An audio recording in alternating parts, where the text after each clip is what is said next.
గుడి శిఖరం నుండి ఊరి అందాలను చూస్తుంటే చాలా బాగుంటుంది కదా. అలాంటిదే ఈ గుడి అనమాట. ఇది గొల్లల మావిడాడలోని శ్రీ కోదండ రామాలయం. ఈ గుడిని ఇంకో పేరుతో కూడా పిలుస్తారండి, అద్దాల మండపం అని కూడా పిలుస్తారు. ఈ ఊరంతటికి చాలా ఫేమస్. అద్దాల మండపం అన్న కోదండ రామాలయం అన్న చాలా ప్రసిద్ధి చెందిన క్షేత్రం అనమాట. ఈ ప్లేస్ని ఇద్దరు అన్నదమ్ములు వాళ్ళ సొంత ప్లేస్లోని వంత ఖర్చులతో ఈ గుడిని అయితే కట్టారు. ముందు చెక్క విగ్రహాలు పెట్టి పూజలు చేసేవారు. కాలక్రమేమైనా కొంతకాలం తర్వాత నల్లరాతి విగ్రహాలతో ప్రతిష్ఠించి పూజలు చేస్తున్నారు. సో ఈ గుడికి 2 ప్రధాన గోపురాలు ఉంటాయి. ఒకటి 10 అంతస్తుల గోపురం, రెండోది 12 అంతస్తుల గోపురం అండి. ఈ గోపురం చివరిని ఎక్కడానికి మెట్ల మార్గం కూడా ఉంటుందన్నమాట.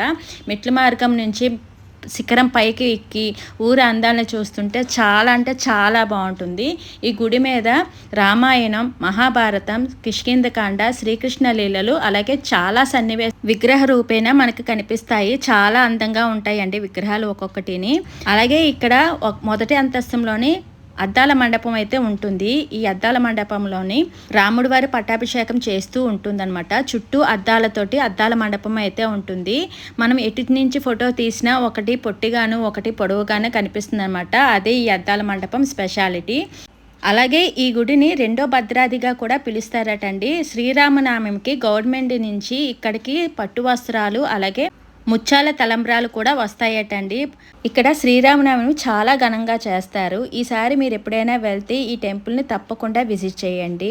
జై శ్రీరామ్.